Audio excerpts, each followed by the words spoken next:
I'm Brad Leavitt, president of AFT Construction. If you are a contractor, are into design or architecture, this is the channel for you. Hit that subscribe button, hit that little bell, that way those notifications come through every time we post a new video.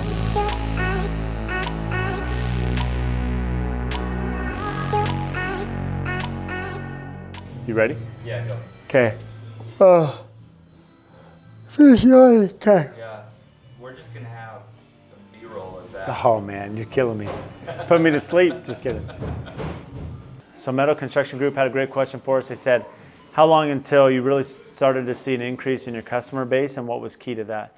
So it takes time. I mean, that's the one thing. I mean, we can sit here on social media and portray that it's always been this fruitful, plentiful bounty, if you will, as a builder, but the reality is it takes time. So we've been in business now 8 years as a general contractor. And for the first 4 years, it really took us 4 years to find our stride and start building a reputation and network. And we worked really hard at that, building a network of designers and architects, clients, and then social media was a big part of that. So when you ask what is key, the key to running any successful company is the referral. So social media is great because you can find cold leads and people that follow you and believe in your brand. But where it's really important is as you start building with relationships with realtors, with designers, that's where the job leads come from. So understand it takes time. It took us 4 years before we really caught our stride, and it's really been the last 2 where we've really taken off. So it takes time.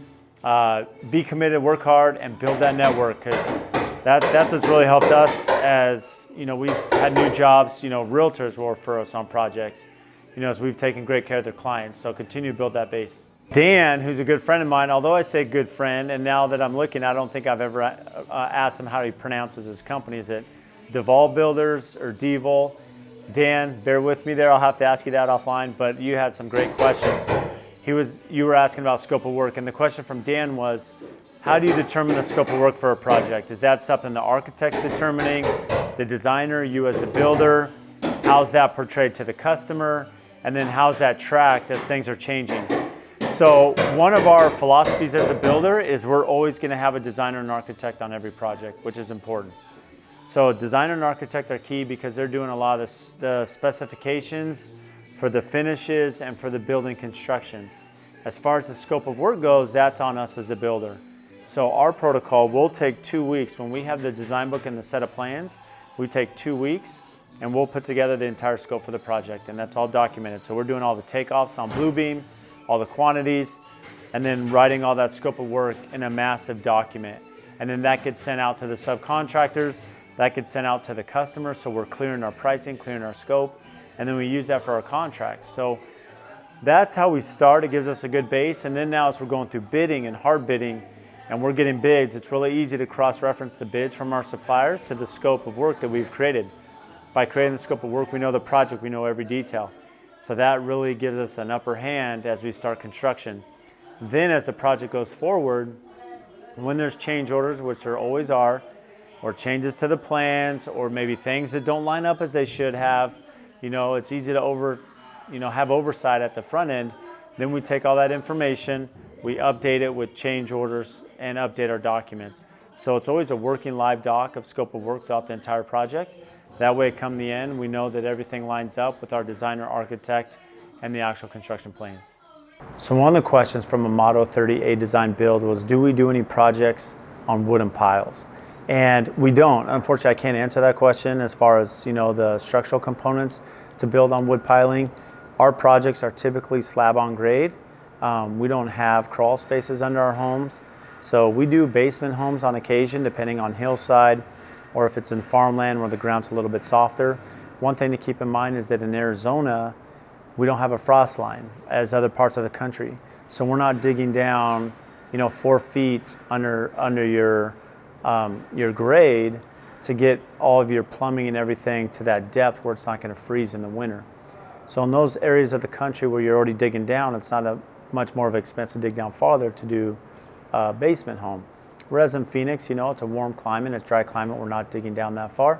So we're typically not digging down unless it's a hillside and it's tiered and there's a lot of advantage to doing a basement home, or we're working in farmland where the ground's soft and now we can optimize, that extra square footage, especially in the desert where it's hot and it can be a little cooler down there.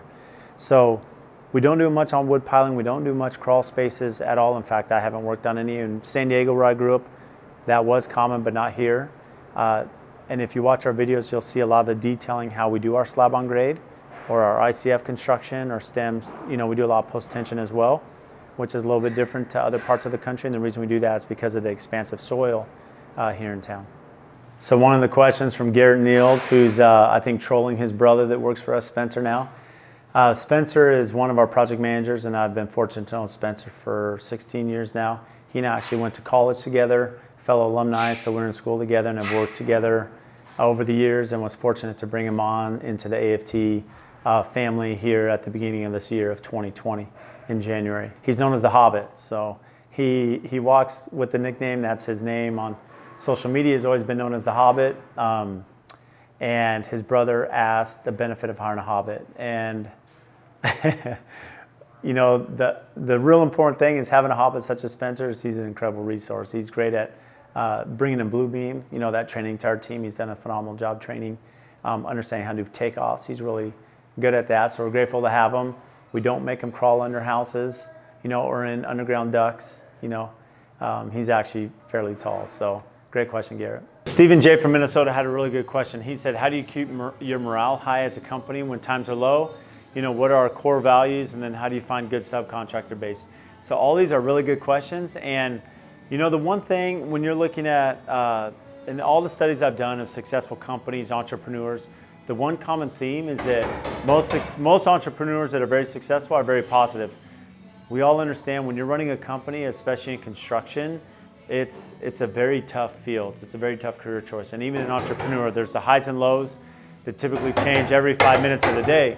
So it's really important to have a positive mindset. So the positive mindset will help you when the times are low and keep that morale high. And it's really important as the owner of the company that you're always positive with your team. All your employees, that you're building them up, that edification, selling them on the vision in the future, creating that comfort for them when they know that everything's good from the top, that they can now perform at their top capabilities. So that's super important. And when you talk about core values, so one thing that we're really big on is how we hire. So we have a culture here at AFT, and one thing that I really appreciate is hearing back from our subcontractors and trade partners when they say it's different. You walk into AFT's office, everyone's happy, everyone's pleasant, they're outgoing, everyone's passionate about what they do, they communicate well, they want to do a good job, and it's just different. It goes all the way down to everyone on the totem pole, they have that same mindset. And so one thing that's big for us is culture. When we're doing our hiring, experience is super important for us. That's very important with any company, but it's also, we can train that. We can train the knowledge in construction. The one thing we can't teach is the communication and the hard work and how they communicate with our clients, with our subs. And so that's super important. So when you're looking at core values, we have core values of, communicate, keep the site clean, integrity, and making sure the process is run efficiently. Super important. And then how do you find a good contractor base? Another great question. So we've been fortunate over the 15 years that I've lived in Arizona to meet some amazing subs and trade partners. And also through social media, we've met some amazing vendors through Instagram and LinkedIn. Most importantly, LinkedIn, a lot of these companies that really want to come out and build a good brand, a good reputation, especially some of the young, up-and-coming companies that really want to do a good job, they're all over social media. So utilize social media to find those good vendors and trade partners because they're out there and they'll make a huge difference for your company. So my good friend at Blake Builders, I had a question, what is our ratio of staff to projects, project superintendents to the project? So on every project, we have one superintendent for each project, and then we also have a project coordinator assigned. So we staff our projects heavily. So the coordinator, though, will have 4 to 5 projects on their plate. So they're working with a few of our supers on different projects. And then we have a project manager that's overseeing 4 to 5 projects as well. And the project manager is doing a lot of the training out in the field. And then we also have estimating that's doing all the front-end estimating. So we try to keep one super per project, especially on some of these that are a little bit more complex and take a lot of time. A lot of detail. It's really important that you're on site, especially if you're doing a remodel. That's something that we just can't get away from. You got to be there all the time. So it's typically about 1 to 1.